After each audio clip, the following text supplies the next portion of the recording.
dipersembahkan oleh... Ya, pemirsa, Anda menyaksikan Zooming with Primus. Berita Satu Media Holding kembali menyelenggarakan diskusi pada episode kali ini, yaitu Berita Satu mengangkat tema kiprah DPR di tengah pandemi. Kita langsung saja bergabung ke News Director Berita Satu Media Holdings, Primus Dorimulu. Silakan Pak Primus. Terima kasih Rolando. Pemirsa, kita jumpa lagi dalam live Zooming with Primus. Hari ini istimewa, kita membahas tentang bagaimana dukungan Dewan Perwakilan Rakyat Indonesia terhadap perekonomian. Bagaimana stimulus untuk menggairahkan kembali perekonomian. Sudah hadir bersama kita di studio online ya. Pertama, Ketua Badan Anggaran DPR RI, Bapak MH Said Abdullah. Selamat siang Pak Said. Selamat siang ya. Pak Prima, monggo. Primus Pak. Pak Primus, maaf. Iya, kecil banget Pak Primus tulisannya. Iya. Kalau Prima itu femininum, wanita. Kalau laki-laki Primus Pak. Rektor Universitas Indonesia, Profesor Dr. Ari Kunchoro. Selamat siang Pak Primus. Prof, ya. Kemudian pengamat ekonomi kebijakan publik, Ketua Senat Universitas Trilogi, Dr. Beni Pasaribu. Selamat siang Pak Beni. Selamat siang Pak Primus, selamat siang Pak Rektor, Pak Said. Selamat siang Pak Beni. Siang semuanya. Ya. Nah, pemirsa, kita tahu bahwa kita sebetulnya sudah hampir 3 bulan genap dalam situasi harus hidup dengan COVID, dan kita menerapkan social distancing, physical distancing. Ada wilayah yang menerapkan PSBB, pembatasan sosial berskala besar, ada yang tidak. Tetapi semua provinsi Indonesia, 34 provinsi, karena semua sudah terjangkiti COVID-19, menerapkan protokol kesehatan. Dan dampaknya adalah orang bekerja di rumah, orang belajar di rumah, tidak ada pergerakan, ekonomi kita mengalami kontraksi yang sangat signifikan. Dan itu di luar dugaan siapapun, termasuk pemerintah, Bank Indonesia, dan DPR RI. Sehingga kita lihat Bank Indonesia, pemerintah, Kementerian Keuangan mereka yang ada dalam KSSK, sudah beberapa kali membuat revisi prediksi mereka. Terakhir kita lihat bahwa dari Kementerian Keuangan menaikkan stimulus yang sebelumnya 316 triliun dinaikkan menjadi 641 triliun. Kemudian dari Bank Indonesia juga menaikkan likuiditas yang dipompakan kepada perbankan dan sektor keuangan dari 583 triliun ke 1.147 triliun. Tapi ini semua tidak nendang, kata orang. Karena yang disentuh baru sedikit UMKM, bansos tentu saja, tetapi korporasi belum disentuh. Korporasi dari kalangan pengusaha semua menyatakan kalau hanya insentif pajak berupa pemotongan, itu sama sekali tidak berdampak. Karena apa? Itu mengandaikan ada laba, baru dipotong PPh. Sekarang kan semua perusahaan merugi, jadi praktis tidak ada yang dipotong. Sehingga mereka mengharapkan bagaimana ada stimulus kepada korporasi.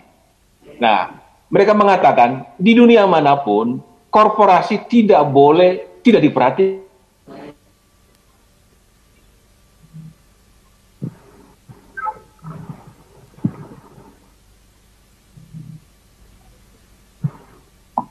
Hilang suaranya Pak Primus. Nah, ini menjadi tema diskusi kita. Barangkali saya mulai dari Profesor Ari. Bagaimana akademisi mencermati ini? Kita lihat stimulus di Amerika luar biasa, fiskal besar sekali, apalagi dari Central Bank, Federal Reserve, memompahkan uang begitu banyak. Di ASEAN kita lihat Thailand begitu berani. Malaysia sampai 10% dari PDB. Bagaimana Pak Ari? Silakan Pak. Jadi yang terjadi ini sebenarnya adalah barangkali kejadian 100 tahun sekali ya. Ya. Tahun 98 itu kejutannya itu adalah pada dolar yang tiba-tiba harganya melonjak. Tapi sekarang ini adalah kenyataan dan persepsi yang menyebabkan adanya persepsi kesehatan dan memang dampaknya real ya. Jadi itu mengharuskan kebijakan untuk memutus perekonomian sebenarnya antara sisi permintaan dan penawaran. Ya, jadi kalau tahun 98 itu UMKM masih siap beroperasi, sekarang itu mereka nggak bisa karena yang beli aja nggak ada.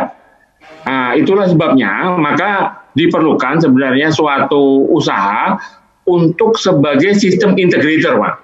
Ya, yang membuat sisi dari permintaan ini ketemu lagi dengan sisi produksi. Ya, kemudian ada korporasi tadi ya.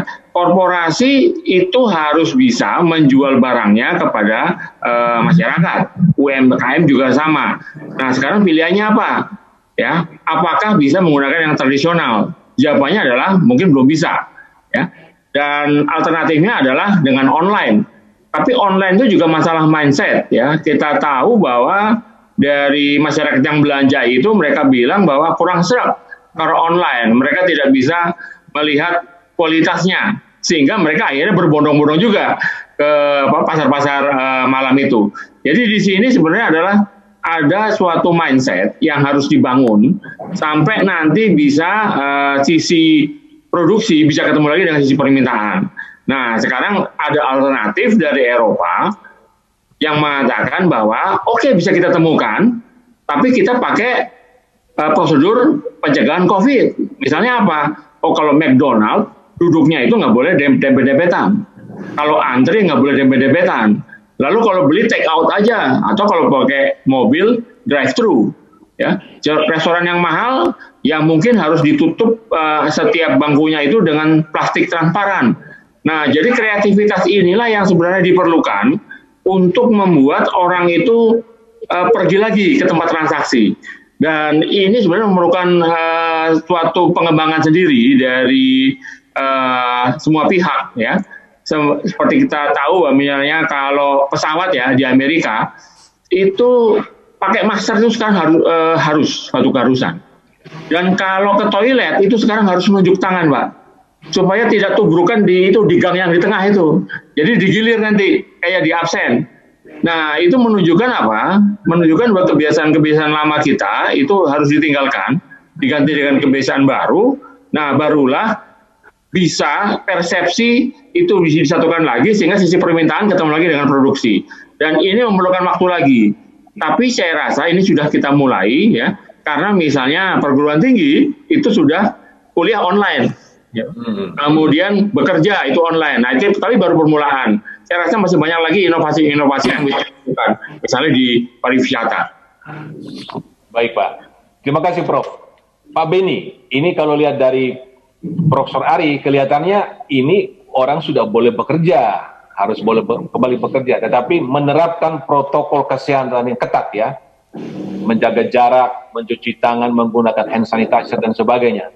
Kalau begini-begini terus agak repot. Tapi bagaimana secara umum Pak Beni melihatnya? Ya, jadi saya lihat kita diuji sekarang ini semangat kekeluargaan, semangat gotong royong kita ya sebagai bangsa. Apakah ada kepedulian kepada mereka yang kena dampak apa tidak? Ya, tapi kelihatannya mulai dari presiden sampai ke level bawah kelihatannya kerja keras ini. Cuman orkestranya ini apakah suaranya sudah nyatu semua ini supaya enak dirasakan oleh pendengar kalau ini sebuah lagu. Rasanya di sana sini memang ada yang suara sumbang ini. Saya sendiri sependapat kalau ekonomi ini tetap jalan dan yang menjalankannya itu orang-orang yang punya semangat juang, daya tahan tubuh yang tinggi. Orang yang sehat yang mengoperate itu. Nah, yang memang tidak memiliki daya tahan tubuh itu tidak apa-apa di karantina. Ya, atau kena terpapar gitu itu ya udah 14 hari di karantina. Nah, tapi kalau mereka bekerja ya seharusnya mengikuti protokol kesehatan. Ya, new normal lah.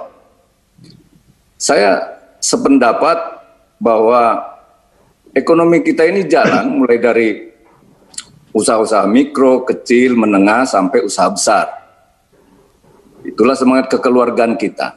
Semua itu punya peran.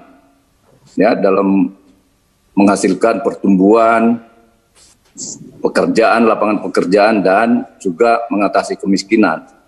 Tetapi kalau kita lihat khususnya dampak daripada COVID ini, yang paling parah itu memang di UMKM-nya. UMKM ini yang sangat menyedihkan kalau mereka itu tidak berjualan, itu tabungannya pun tidak cukup ya untuk memenuhi kebutuhannya. Nah, ini yang harus direscue yang paling duluan.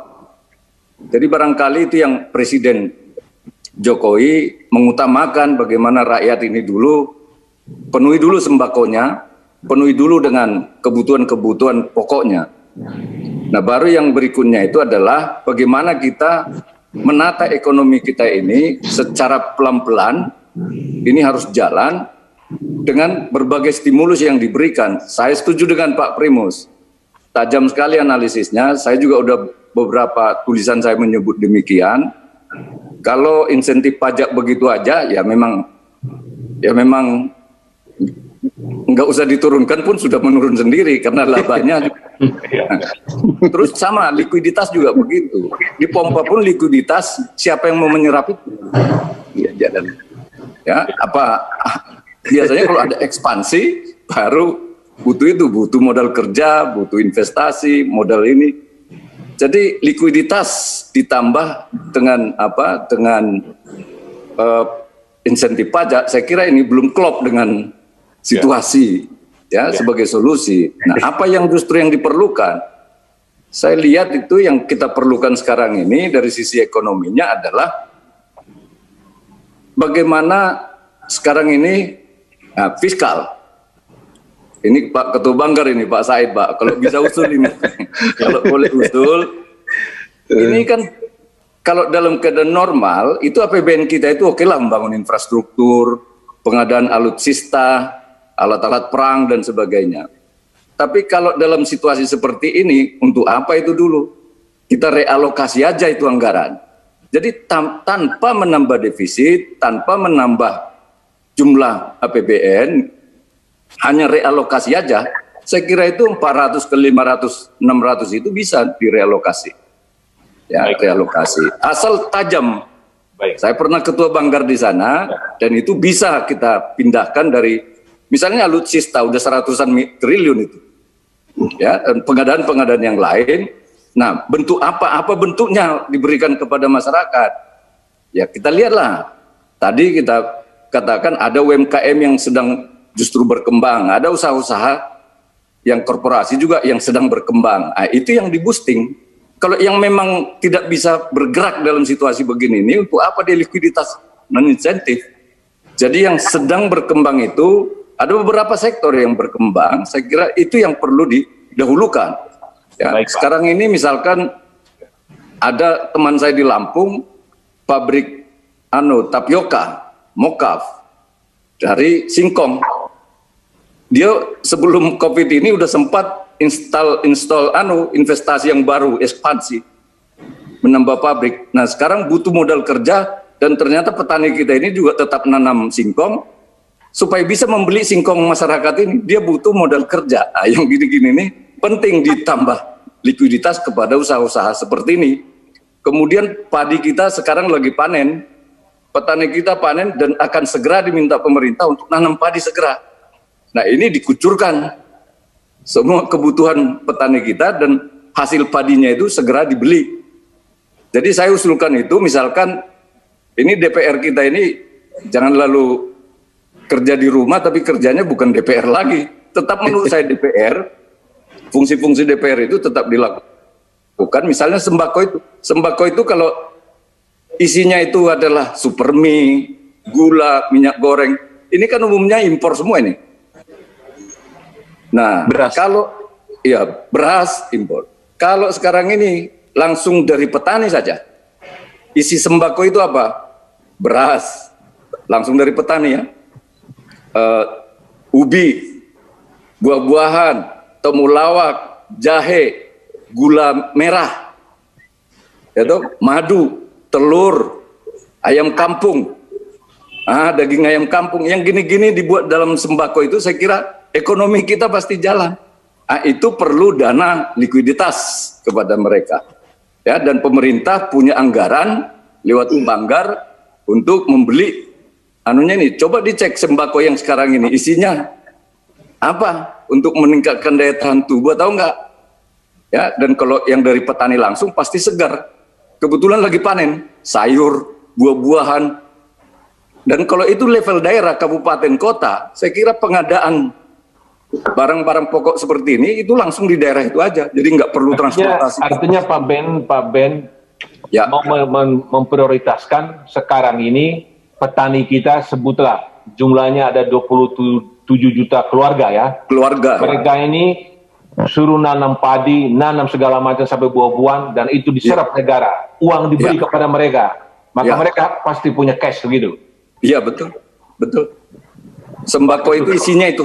Iya. Dengan demikian ini momentum kita untuk membangkitkan, memperkuat produk nasional ya. Jadi kita nggak perlu impor.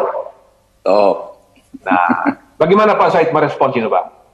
Baik, terima kasih. Tidak ada satupun yang apa disampaikan Prof. Ari maupun Prof. Beni yang saya tolak. Saya setuju 100%. Karena bagi saya sesungguhnya adalah tahun ini itu meminjam istilah Bung Karno, tahun vivere pericoloso. Tahun yang segenap kehidupan rakyatnya adalah nyerempet-nyerempet bahaya. Prof. Ari di awal sudah menyampaikan dampak ekonomi COVID ini baik dari sisi produksi maupun konsumsi. Clear, Prof. Ari menyampaikan. Prof. Beni masuk ke UMKM. Dua-duanya itulah yang kami lakukan di Badan Anggaran DPR sekarang. Isi dari pemulihan ekonomi nasional yang kemudian merevisi awal dari 400,5 triliun stimulus menjadi 641 triliun, itu adalah bagian dari konsultasi sharing information pemerintah dan Badan Anggaran DPR. Karena apa? Karena tidak bisa tidak kita harus akui kalau kuartal pertama itu kita tumbuh 2,97, maka di kuartal kedua dan ketiga kita jangan berharap itu. Tumbuh minus, Prof. Ari, Prof. Beni pasti akan setuju. Ini yang paling berat memang. Karena sekarang ini kan semua stuck. Prof. Ari mencoba dengan Prof. Beni tadi, new normal, ayo mulai digaungkan. Supaya stimulus konsumsi dan stimulus usaha terhadap UMKM mulai bergerak. Sebab kalau tidak, stimulus konsumsi tadi seperti Prof. Beni sampaikan, ada bantuan sosial, ada PKH, ada kartu prakerja, ada kemudian kartu sembako. Semua itu kita lakukan dan lakukan percepatan kami minta kepada pemerintah dan tepat sasaran. Betul. Tapi itu kan punya batas kemampuan juga. Pemerintah manapun di dunia ini sesungguhnya punya batas kemampuan. Maka ukuran yang seperti disampaikan Prof. Ari sama Prof. Beni tadi penting. Sudah waktunya ini new normal. Cuman kapan? Kita berharap betul-betul bijaksana pemerintah menerapkan ini. Karena memang tidak mudah. Kemudian kalau menerapkan new normal, PSBB katakanlah akhir bulan ini ditarik pada saat kurva kita menaik tajam COVID ini. Kemarin, persis tanggal 20, itu rekor tertinggi. 1.000 lebih. Nah, membuat proyeksi di tengah ketidakpastian inilah Prof. Beni, Prof. Ari, yang memang kami mengalami kesulitan sama sulitnya dengan pemerintah. Tapi kan apapun kebijakan harus diambil. Maka pertolongan pertama tentu pada masyarakat miskin, rentan miskin, yang kena PHK, itu prioritas pertama. Karena keselamatan hukum tertinggi adalah keselamatan rakyat. Prof. Beni, Prof. Ari akan setuju itu. Ya. Maka apa yang perlu digerakkan oleh kita memang UMKM yang jadi prioritas. Karena itu 64,12 juta UMKM kita. Dan dia nyumbang terhadap PDB 62,8%. Tidak kecil, Pak Primus. Ya. Itu tidak berarti kami Badan Anggaran tidak membuat kebijakan tentang korporasi. Cuman ini soal prioritas dulu. Perut rakyat dulu deh. Kita tangani. UMKM-nya kita kasih bunganya, pokoknya, insentif pajaknya, dana insentif daerah kita berikan. Berapa lama kita coba? Kuartal kedua dan kuartal ketiga. Diharapkan kuartal keempat kita mulai recovery start lah ya, mulai pemulihannya. Baik Pak. Nah, syukur alhamdulillah, walaupun secara informal tadi kami bicara Pak Ari dengan Prof. Beni, punya sense crisis of yang sama antara pemerintah dan DPR. Ini bau-membau. Kami itu di DPR di Banggar itu 43 hari terus menerus. Segenap pimpinan Banggar dan anggota terus menerus 43 hari. Kita terus menerus menyelesaikan perpu, sharing information soal perubahan APBN, posturnya berubah lagi terus menerus. Prioritasnya yang pertama yaitu tidak bisa bergeser kita. Sebagaimana Prof. Ari sampaikan, sebagaimana Prof. Beni, bahwa pada akhirnya datang kesimpulan, ini sesungguhnya ada hikmah di balik ini semua. Sudah waktunya pemerintah melakukan penguatan terhadap UMKM kita. Baik Pak. Terima kasih Pak. Pak Said. Menarik. Kita akan lanjut setelah jeda ini. Pemirsa, jangan kemana-mana karena ada topik-topik lebih menarik lagi. Kami akan berdiskusi bagaimana Bank Indonesia memberikan stimulus lebih besar, yang orang bilang cetak uang, tetapi bahasa keren adalah quantitative easing. Karena di mana-mana melakukan itu. Kami akan segera kembali setelah jeda berikut ini.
Dipersembahkan oleh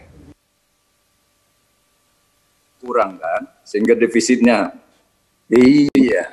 Pemirsa, PNBP ini dalam diskusi Zooming with Primus dengan topik DPR membantu pemulihan ekonomi. Saya ke Prof. Ari. Nah, tadi kita diskusi tentang fiskal banyak sekali. Tetapi yang kami pantau dari hari ke hari, fiskal ini betul-betul sudah ketat sekali. Ruangannya sudah sangat terbatas, karena alokasi anggaran sudah dilakukan. Sampai-sampai tidak ada THR, ASN. Nah, itu kan sudah luar biasa. Kemudian, penerimaan itu turun tajam sekali. Karena walaupun kita memberikan perhatian besar kepada UMKM, pajak paling besar itu dari korporasi, PPH, perorangan, PPH badan itu terbesar dari korporasi. Begitu korporasi mati, itu penerimaannya sangat terasa. Sekarang ini sektor yang terpukul itu hampir semua. Sektor energi juga terpukul. Sektor properti hancur. Hotel sekarang tak satu yang beroperasi, tutup semua.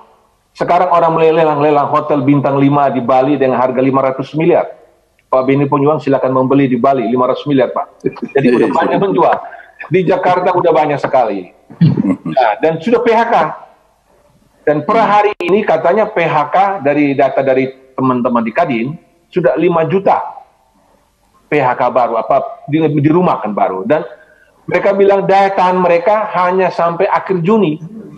Juli kalau tidak ada solusi dari pemerintah, dari Bank Indonesia, korporasi akan tutup. Karena sekarang properti mati ya, yang punya retail mati semua kan tutup, orang nggak ke mall, tutup semua, retail Indonesia mati. Jadi kalau retail mati, itu kan petani kita suruh produksi, yang membeli siapa? Produksi banyak-banyak nggak mungkin pemerintah yang membeli atau saya sama petani. Masyarakat kota yang membeli. Tapi kalau masyarakat kota kehilangan pekerjaan, itu dampaknya besar. Oleh karena itu orang mengatakan moneter harus. Jadi quantitative easing. Bagaimana Profesor Kuncoro?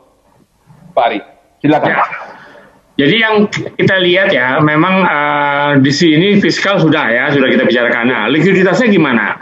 Likuiditas ini sebenarnya adalah memberikan lifeline, terutama kepada sektor korporasi, supaya pada saat situasinya itu harus diberhentikan, kondisi arus perekonomian, dia masih bisa bernapas. Jadi seperti pernapasan buatan. Seperti pernapasan buatan. Nah, pernapasan buatan ini tidak seperti zaman krisis 98, itu lewat BLBI, itu banyak moral hazardnya.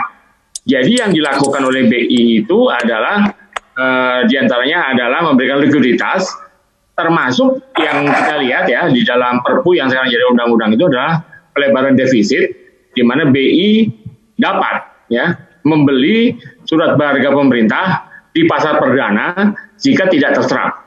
Ya, nah maksudnya apa? Sebenarnya ini memberikan likuiditas kepada bank-bank ya, bank-bank yang diminta untuk melakukan restrukturisasi ya, baik pokok ya, kemudian juga mungkin nanti akan juga bunga, sehingga paling tidak dengan tidak adanya permintaan dari sisi konsumen, ini korporasi masih jalan. Ya. Tapi ini tidak bisa selamanya. Ya, jadi memang harus dibuka, Pak. Ya, jadi inilah susahnya menjadi pemerintah dan DPR, karena dia harus mengambil keputusan beresiko. Tapi itulah tugasnya. Mereka dipilih rakyat karena harus mengambil keputusan beresiko. Jadi tidak seperti akademisi ya, baik dari kesehatan maupun ekonom, mereka berpikirnya kan satu dimensi. Nah, ini pemerintah dan DPR itu berpikirnya harus multidimensi. Kalau nanti resikonya ini ya udah, itu memang harus diambil. Nah, jadi memang harus dibuka. Nah, itulah yang kita lihat ya di negara-negara, kita ambil contoh di Amerika. Walaupun ada kekhawatiran akan terjadi gelombang kedua, tapi DPR dan pemerintahnya itu sudah bilang, wah ini kayaknya mesti dibuka. Kenapa? Pertama adalah amanat dari konstituensinya. Yang kedua adalah mereka akan menghadapi pemilihan nanti. Ya. Nah, disinilah demokrasi berjalan. Ya, jadi DPR dan pemerintah itu nggak bisa bilang, wah kalau gitu ini sampai virusnya habis. Wah nggak bisa. Konstituensi membutuhkan keputusan. Resikonya gimana? Nah itulah dia. Jadi meminimumkan resiko, tapi menjalankan perekonomian. Jadi korporasi memang bisa hidup ya dengan suntikan likuiditas segala macam, tapi itu hanya lifeline sementara. Jadi memang harus dibuka ya. Nah, timingnya itu diserahkan kepada pemerintah dan DPR. Nah, ini dia nih Pak. Ya, jadi kombinasinya saya lihat menggunakan data, menggunakan sains, model matematika boleh ya, tapi akhirnya yang menentukan itu satu Pak, intuisi, dan itu intuisi politik ya. Dia menyeimbangkan semuanya. Nah, itulah susahnya Pak. Nah, itulah seninya di situ. Jadi ini lebih merupakan seni daripada matematika atau sains ya. Ya, nah, disitulah Pak ya. Nah, jadi saya rasa nih memang keputusannya adalah kapan ya. Dan salah satu yang menarik dari negara-negara Eropa, dia ingin membuat yang namanya sequencing ya, urut-urutan. Pertama adalah mindset masyarakat perlu diinikan dulu dari ketakutan menjadi situasi yang nggak normal. Jadi yang pertama dinormalkan itu Pak, yang menarik itu Liga Inggris, Liga Jerman, Liga Italia itu digulirkan lagi. Untuk apa? Suasana sudah oke, walaupun nggak ada penontonnya. Ya. Nah, saya rasa kita harus mulai juga, mungkin mulai dari sesuatu ya apa ya, Liga Basket, Liga Voli segala macam. Soal tidak ada penonton itu kan bisa pakai sponsor Pak ya. Jadi kita bisa langganan channel olahraga. Nah, di sini nanti DPR pelan-pelan dan pemerintah memasukkan message-message yang positif. Nah, disitulah nanti bisa ketemu Pak ya. Jadi tidak perlu lagi likuiditas BI itu menjadi satu-satunya lifeline bagi perekonomian. Ya. Korporasi harus berjalan, rantai pasokan berjalan, UKM rantai pasokan berjalan, mereka bertemu, itulah yang kita sebut sebagai sisi produksi perekonomian. Baik Pak, Profesor Ari, jadi semua harus berjalan, UMKM berjalan, masyarakat jalan, tapi Bank Indonesia juga harus jalan, korporasi harus jalan. Nah, Pak Beni, ini kan Bank Indonesia sempat menyatakan bahwa mereka dalam kondisi krisis, bahkan kita bisa sampai kepada resesi, maka Bank Indonesia yang selama ini pada kondisi normal, dia hanya berada di secondary market untuk membeli surat berharga negara. Ketika resesi, negara dalam bahaya, ini kan kita perang melawan konflik. Sekarang kan betul-betul kita dalam situasi perang. Maka Bank Indonesia harus berperan sebagai lender of last resort. Nah, lender of last resort artinya dia membantu pemerintah dengan likuiditasnya. Dia masuk ke pasar perdana. Ketika pemerintah melelang SBN, prioritasnya kepada investor, lokal maupun asing. Nah, dia adalah bidder yang tidak menjadi utama, bukan bidder utama. Tetapi kalau tidak dibeli, maka Bank Indonesia wajib membelinya. Dengan demikian, pemerintah punya uang. Karena apa? Tadi kita diskusi, korporasi jatuh, UMKM apalagi. Jadi penerimaan terbesar 80% APBN dari pajak. Nah, penerimaan nggak ada, harus dibantu oleh Bank Indonesia. Di mana-mana pun begitu. Oleh karena itu, sekarang Bank Indonesia, kita dorong agar dia berani masuk di pasar perdana, dan kita tidak boleh ikut meramaikan isu, wah BI cetak uang inflator. Kan nggak begitu. Jadi bukan pada zaman BLBI dulu, yang pakai truk-truk duit itu, sekarang udah zaman digital, dan kemudian semuanya diaudit.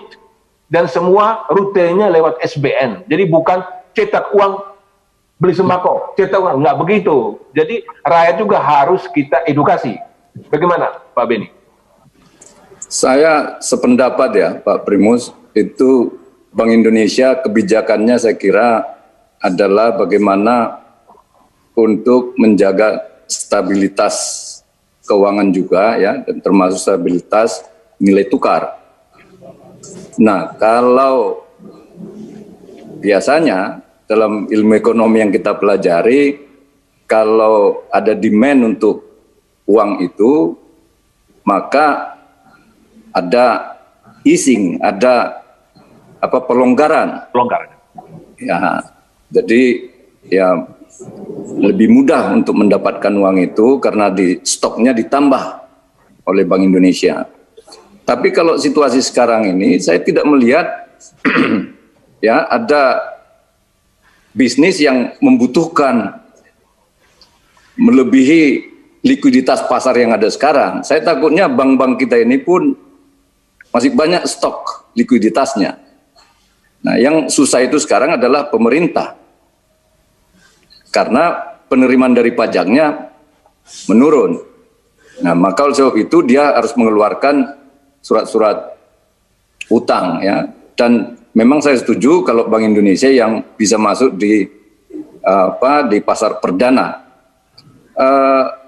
Salah satu yang membuat kita ada optimisme sebenarnya karena kebijakan fiskal moneter kita ini masih prudent, masih bisa menjaga situasi stabilitas ini. Hanya saja memang kalau kita lihat kehidupan masyarakat di bawah ini, stabilitas makro ini tidak bisa diterjemahkan ke stabilitas mikro di level perut ya, perut masyarakat ini. Saya berpikirnya begini, kalau COVID ini ada resikonya. Resikonya apa? Terpapar, kemudian paling berat adalah meninggal, fatalitas. Tapi resiko ekonomi juga sama. Resiko ekonomi, kelaparan, urusan perut, ujungnya juga fatalitas, kematian. Mana lebih seram? Mati karena kelaparan atau mati karena virus? Saya kira harus kita lihat ini paling tidak samalah risiko ini. Jangan kita lihat itu satu lebih berat daripada yang lain, satu lebih menakutkan daripada yang lain. Ya, sama-sama punya risiko. Jalur ekonomi bisa mengakibatkan kelaparan, ujungnya juga kematian. Jalur kesehatan terpapar virus, kemudian meninggal, fatalitas. Sama.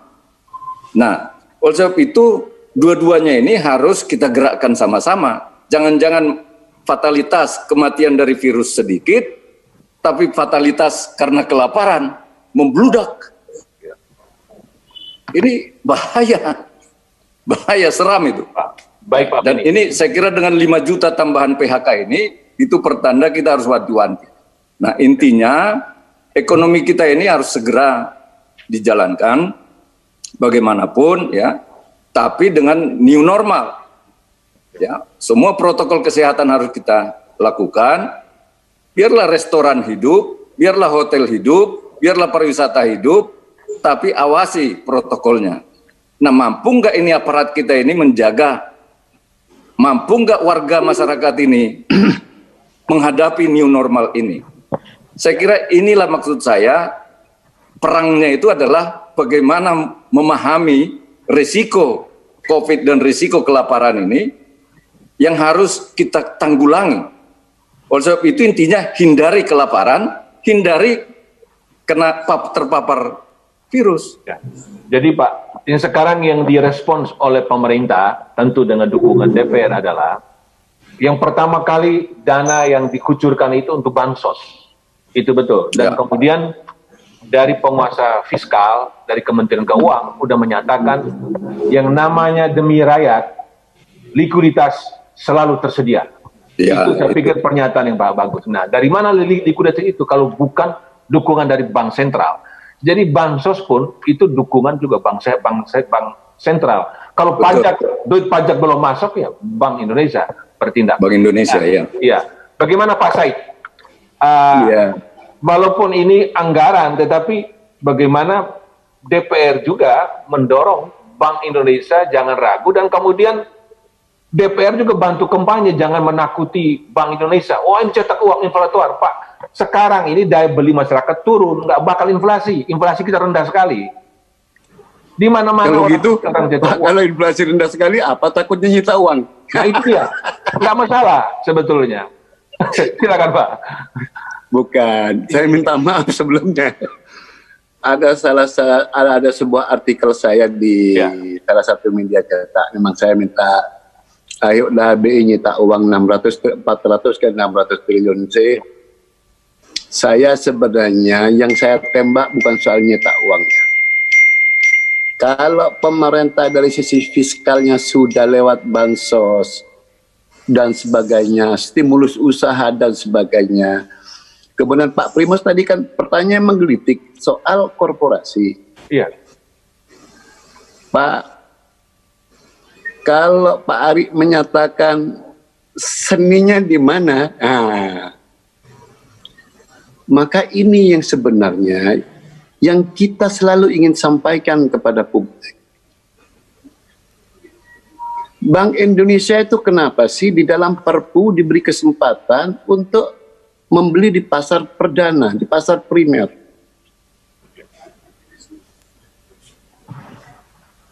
Karena jujur sajalah, DPK dan pihak ketiga di perbankan kita itu 6.800 triliunan. 93% dari 6.800 triliun sudah dipinjam para pengusaha besar sampai para pengusaha kecil.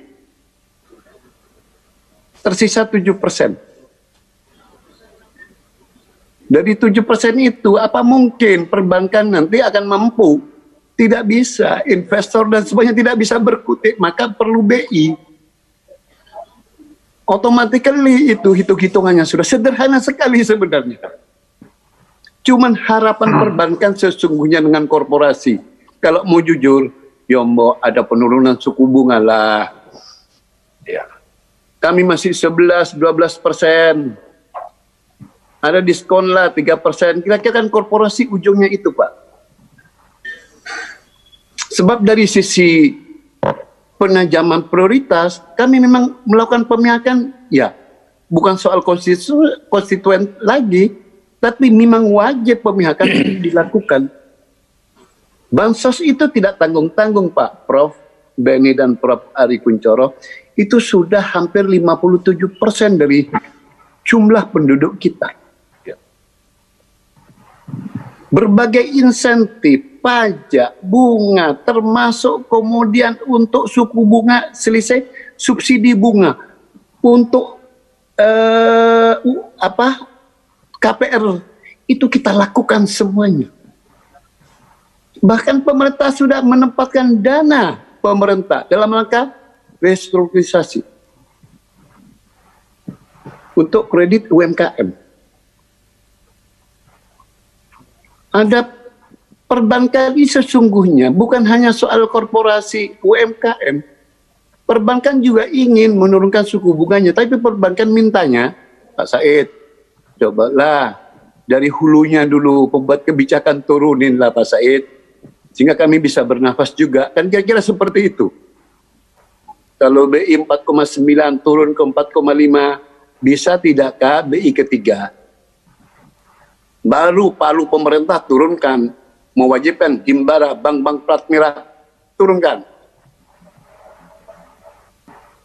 Sehingga bank-bank swasta akan ikut. Ya, boleh masuk. Ya. Sebentar, Prof. Karena kita tidak lagi bicara soal BLBI. Ya. Bukan soal trauma. Iya. Seperti Prof. Ari tadi sampaikan, moral hazardnya. Kalau ada orang bilang, oh enggak, ini trauma institusional. Bahkan ada yang bilang, ini trauma personal.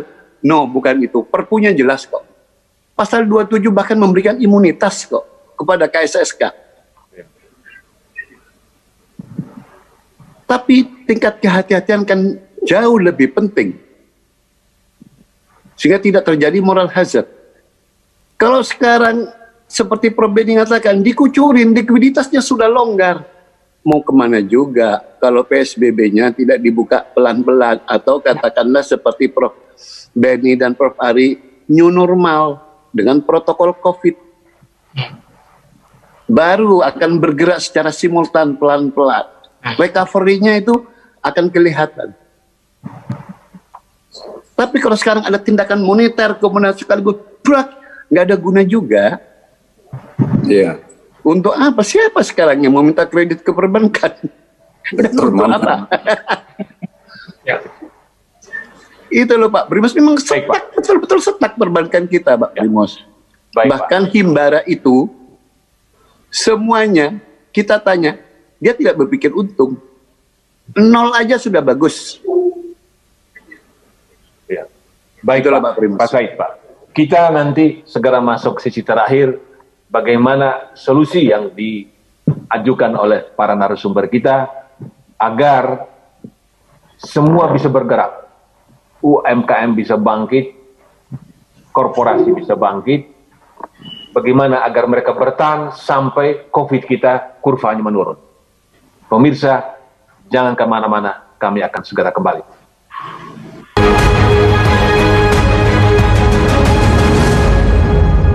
Dipersembahkan oleh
Pemirsa, kita kembali dalam diskusi tentang DPR membantu pemulihan ekonomi.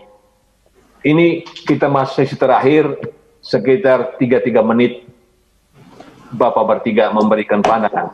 Perspektifnya begini Pak, sampai detik ini kita belum tahu kapan COVID berakhir. Itu dunia, WHO pun tidak bisa menjawabnya. Awal pekan ini pernah tercetus satu perusahaan dari Amerika, Moderna Corporation, bahwa dia menemukan vaksin. Kemudian ketika diteliti ternyata nggak terbukti, masih sangat jauh. Maka Dow Jones Index jatuh lagi, runtuh lagi. Pasar modal dunia pada jatuh. Artinya ke depan, benar seperti kata Presiden kita, Presiden Jokowi, bahwa kita harus berdamai dengan COVID-19. Artinya, orang harus bisa mulai bekerja. Perusahaan bisa mulai buka kembali dengan standar kesehatan. Sebab yang namanya demand ini tidak mungkin terus-terus disubsidi. Nggak mungkin demand ini. Ya, Bapak berdua dokter ekonomi tentu lebih paham. Karena nggak mungkin injeksi terus. Sampai kapan? Jadi orang harus bisa mulai bekerja. Nah, ini bagaimana solusi agar ini ekonomi bisa kembali berjalan dengan perhitungan COVID ini masih tetap ada sampai 1-2 tahun ke depan. Silakan Profesor Ari. Jadi yang kita lihat ya, sesuai dengan temanya DPR membantu pemulihan ekonomi, saya rasa itu sudah dilakukan. Jadi kalau kita perhatikan nilai rupiah, itu tadinya modal itu kabur semua, hampir 17.000. Tapi pada saat ada keinginan untuk bertemu sehingga melakukan sesuatu yang desperate measure, jadi desperate time call for desperate measure, kita lihat rupiah balik gitu Pak. Kenapa? Itu karena ada kerjasama ya. Pertama memang ada perdebatan ya, perpu ya perdebatan yang sehat. Tapi lama-lama kan konsensus. Ya itu rupanya direspon dengan sangat baik oleh pasar. Jadi ini saya rasa kerjasama ini bisa dilanjutkan. Karena apa? Memberikan habitat makro yang stabil. Sekarang itu rupiah sudah mendekati 14.800 ya. Jadi itu menunjukkan bahwa DPR-nya ngerti, pemerintahnya melakukan, tapi check and balance masih ada. Ya itu bagus. Yang kedua adalah barangkali DPR bisa membantu, perlunya adanya pemerintah itu membentuk sistem integrator.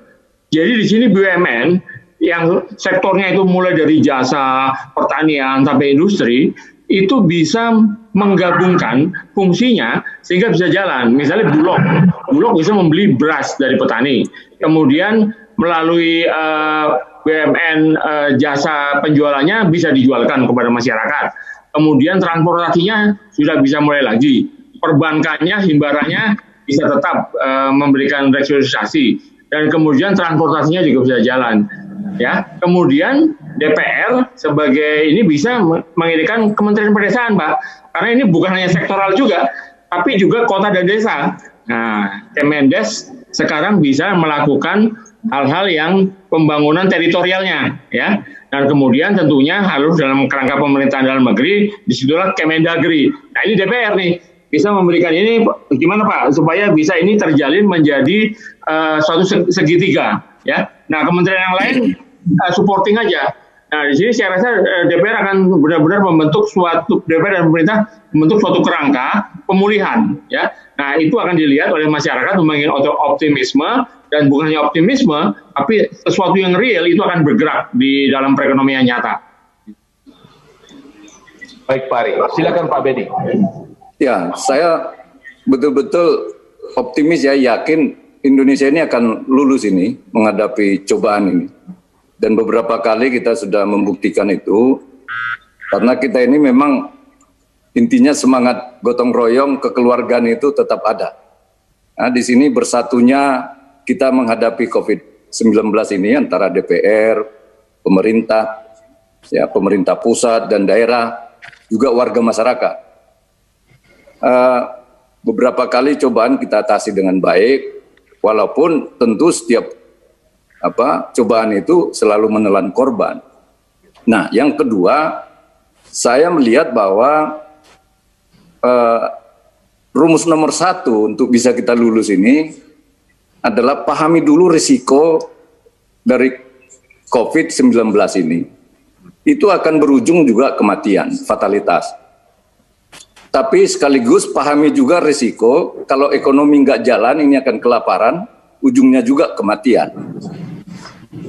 Kita nggak bisa menekan kematian dari virus, melepas kematian besar-besaran dari sisi ekonomi. Ya, ini bukan trade off. Oleh sebab itu yang saya katakan dari awal, ada equilibriumnya. Bagaimanapun ada korban, ya, tapi selalu ilmu ekonomi mengajarkan minimum paling kecil korban yang harus kita ambil. Nah, ujungnya itu adalah PSBB ini pasti akan dicabut, bertahapnya seperti apa. Ya.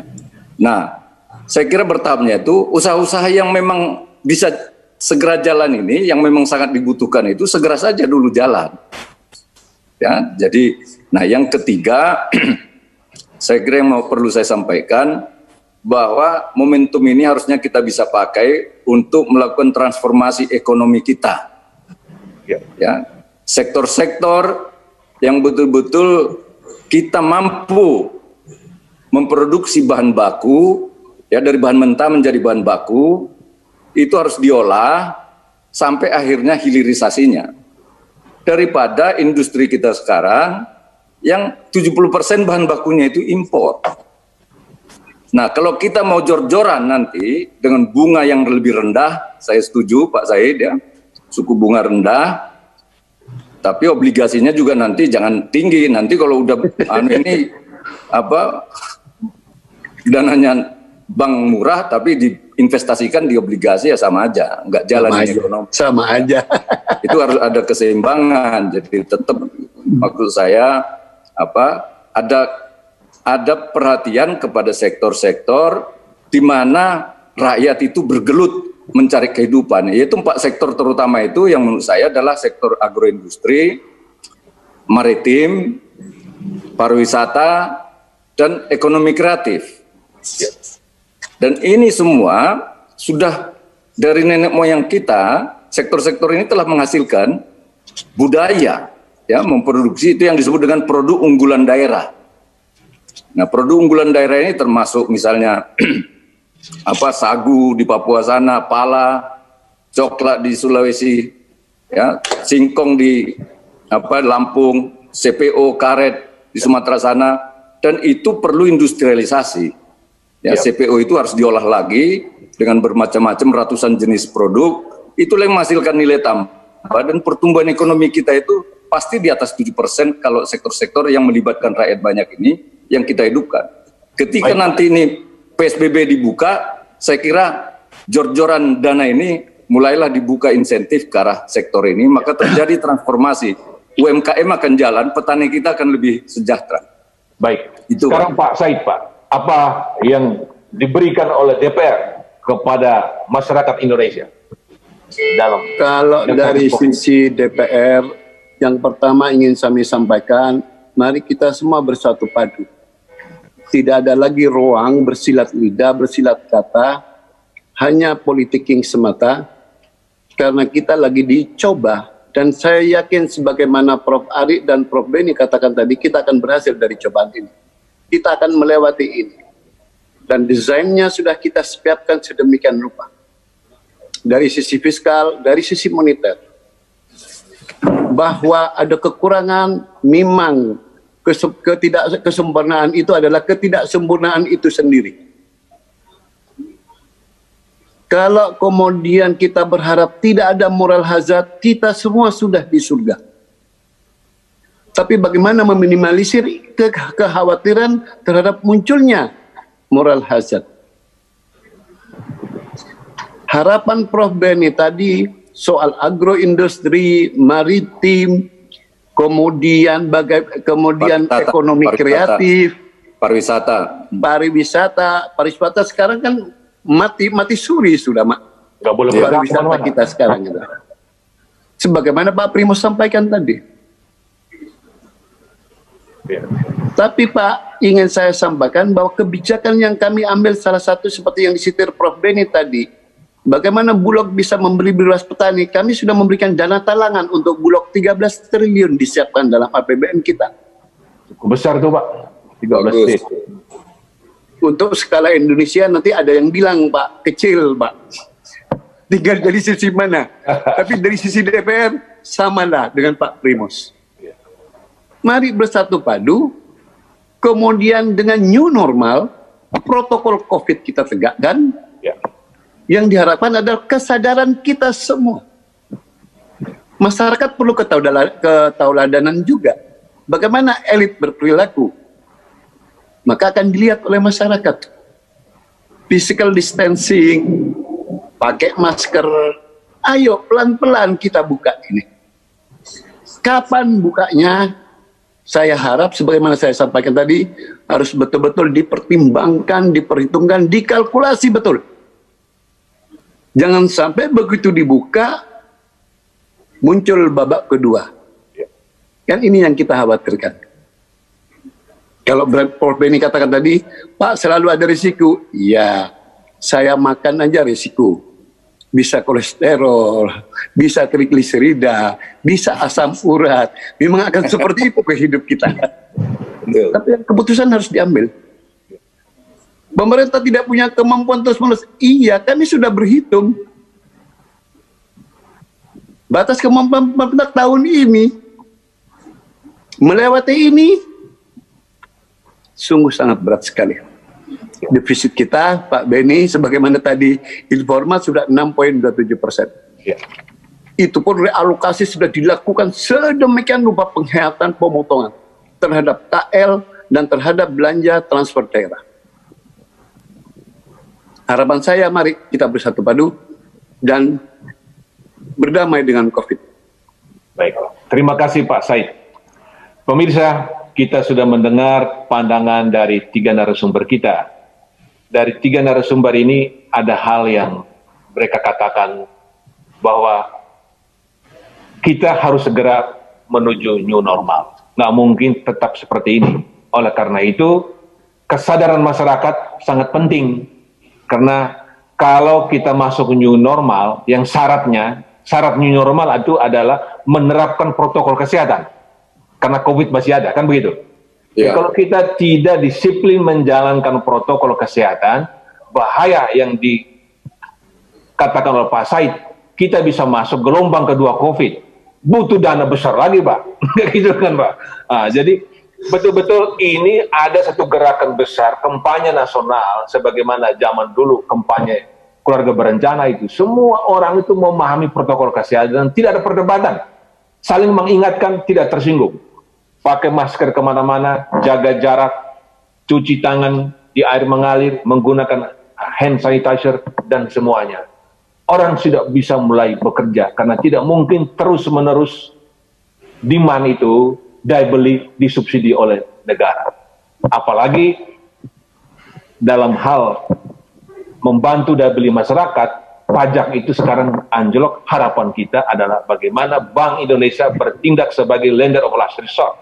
Tetapi 3 pembicara juga mengingatkan, ini memang harus dilakukan, tetapi kita tetap mengingatkan jangan sampai terjadi moral hazard. Kan begitu Pak Said tadi mengatakan. Tapi itu fine, paling tidak itulah praktek ekonomi umum. Nah, sekarang ini kita mengharapkan stimulus ini diberikan kepada semua, bukan hanya kepada UMKM, bukan hanya bansos, tetapi juga korporasi. Tadi kalau Pak Beni menyebutkan pariwisata, kan nginap di hotel juga. Hotel sekarang pada tutup semua. Jadi kalau hotel sekarang nggak bisa bayar utang, nggak bisa bayar karyawan semua, tutup, susah untuk mendrive kembali perekonomian. Nah, oleh karena itu memang tugas kita semua menurut saya adalah kita harus berdisiplin untuk siap-siap masuk new normal. Kalau tanpa itu agak susah kita untuk membuka kembali, aktif kembali. Terima kasih kepada Profesor Adi Kunchoro. Terima kasih Pak Primus. Ya, terima kasih kepada Dr. Beni. Terima kasih Pak Primus. Mantan banggar jadi komplit. Terima kasih Pak Said. Luar biasa dukungan DPR kepada rakyat Indonesia. Jadi baru kali ini kita lihat DPR, pemerintah, Bank Indonesia kompak ya. Ini tiga kekuatan ini. Dan ini semua demi bangsa Indonesia ke depan. Dan seperti kata Pak Beni, Indonesia pasti bisa sukses melawan COVID. Pemirsa, kita jumpa kembali pada live zooming with Primus pada kali akan datang. Terima kasih Prof. Ari, terima kasih Pak Beni. Terima kasih Pak Beni. Terima kasih semua. Waktu saya kembali kepada Rolando. Oke, saya cabut ya. Terima kasih Pak Said. Ya baik, terima kasih Pak Primus. Dan pemirsa, Dewan Perwakilan Rakyat menjadi salah satu yang terdepan dalam pemulihan ekonomi dari dampak COVID-19. Semua kalangan diminta untuk menciptakan habitat makroekonomi yang stabil. Sistem integrasi usaha pada BUMN harus dimulai dan menjadi contoh model ekonomi baru di tengah new normal. Segala risiko perlu dipahami dengan baik melalui analisis multidimensi. Dan ke depan DPR melalui Badan Anggaran mengajak semua pihak untuk bersatu padu memulihkan ekonomi. Pemirsa, demikianlah Zooming with Primus dengan tema DPR Bantu Pemulihan Ekonomi. Saya Rolando Sambuaga, selamat menikmati acara-acara kami selanjutnya.